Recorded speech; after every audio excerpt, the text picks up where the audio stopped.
Bismillah, alhamdulillah, wassalatu wassalamu ala rasulillah. Ina mana barka da wannan lokaci da kuma sallama irin ta addinin musulunci. Assalamu alaikum wa rahmatullahi wa barakatuh. A yau insha Allahu na sake dan samun lokaci zan dan yi mana tsokaci insha Allahu akan wani abu da yake haɗa mu da abokan zaman mu Kiristoci, wanda wato shi addini dama babu abin da ya kai shi ƙarfi a rayuwar ɗan adam.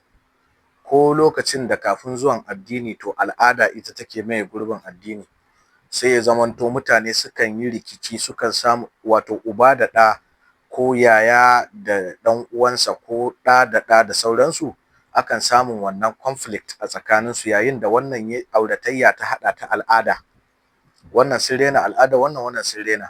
Ana cikin wannan duhun hakan sai Allah ta'ala ya hasko duniya da addinin sa yardadde, wanda shi Allah ta'ala shi ya tsara addinin, kowa bi zai yi, ba wanda yake da ra'ayin ya kawo wani tsari. Addinin Allah ya riga ya tsara shi a tsare yake, kowa bi zai yi, ba wanda zai ce shi za a yi kaza ko a yi kaza, a'a kowa bi zai. Kuma Allah ta'ala sai ya aiko manzo da littafi a kowace al'umma kan cewar ga yadda za a yi addinin, wato shi wannan littafin shine kamar manual ɗin addinin kenan, sai kuma abin da shi manzon zai karantar da ku. Saboda galibi idan Allah ta'ala ya turo annabi, sai annabin ya ce wa mutane wato wattaqullaha wa adi'uni, ku ji tsoron Allah ni kuma sai ku yi min da'a, nuna muku hanyar da za ku bi ku sami Allah din. To wannan a takaice, duk da ba lokacin yin raddi wasu wayancan masu ƙaryata hadisi bane, ita kanta wannan ayar tana mana nuni da cewa a manzo wato akwai wani abu da bayan littafin da ya kawo za a je a saurara a gurinsa don ya haska mana hanyar fahimtar littafin da ya zo da yi da kuma addinin da ya zo da yi. Tunda annabi a suratul shu'ara Allah ta'ala ya yi maganar, ya ce kuma as-salihu samudawa Allah ya tura musu dan uwansu, adawa Allah ya duk idan ya jero dan uwan, me dan uwan yake faɗa sai ya ce ku ji tsoron Allah wa di'uni, wato abba'a, ku yi min da'a ni ku bi ni. Kaga wannan ya kamata ku yan qur'aniyun ku yi raddi wa waɗannan annabawa da idan suka ce a ji tsoron Allah kuma da'ar sai su ce su a yi musu. Kaga wannan yana nuna suna da wani abu na kaso na koyarwa a cikin addinin bayan littafin da Allah ya ba su kenan. Tunda annabi zai ce ku ji tsoron Allah sai ya ce ni kuma ku min da'a. To me ya da'an amfaninta shine zan nuna muku hanyar da za ku samu Allah ku tsira. To nuna muku hanyar ba yana da littafi ban ba ku littafin in yi shiru mana. Tunda a rubuce ne da harshen ku yi kaza ku yi kaza, amma duk da haka sai ku min da'a in karantar da ku. To wannan karatun nashi shine hadisin annabin, shi kuma baya yin karo da littafin da annabin ya zo da shi.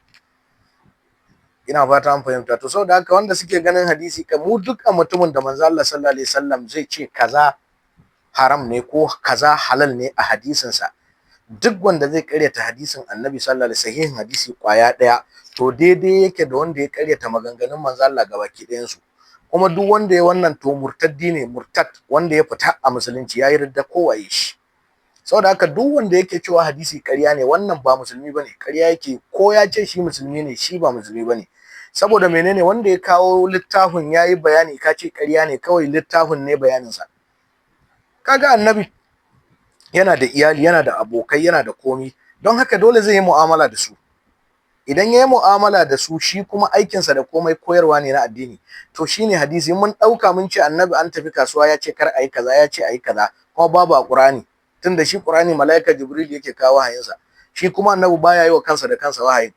To amma in yayi magana akan addinin dole ka bi, tunda Allah ya ce maka ka bi shi, shi annabin ka masa da'a, saboda ba zai kirkiri ƙarya ya jingina wa Allah ta'ala ba. Saboda haka mu ji tsoron Allah. Wanda suke ganin hadisi ƙarya ne fa su sani kan cewar manzo Allah suke ƙaryatawa kai tsaye, kuma hakan ridda ne. Duk wanda yake yin wannan arni ya kafirta fit. Duk addini kuma akwai hadisin annabi. Mun yi magana akan hadisi a cikin Bible tana da hadisinta. Duk wanda ya zama musulmi ya fita a musulunci ya tafi kiristanci dan yana ganin hadisi ƙarya ne, to zai je tar da hadisi a cikin New Testament. Duk maganganun da ba Yesu bane yayi, wannan letotin da aka rinka yi, Paul yayi, John yayi, Peter yayi, James yayi, waye yayi, duka waɗannan hadisai ne. Dan zaka ji ya ce Lord says, to kaga says third person singular ya zo tunda an sa s.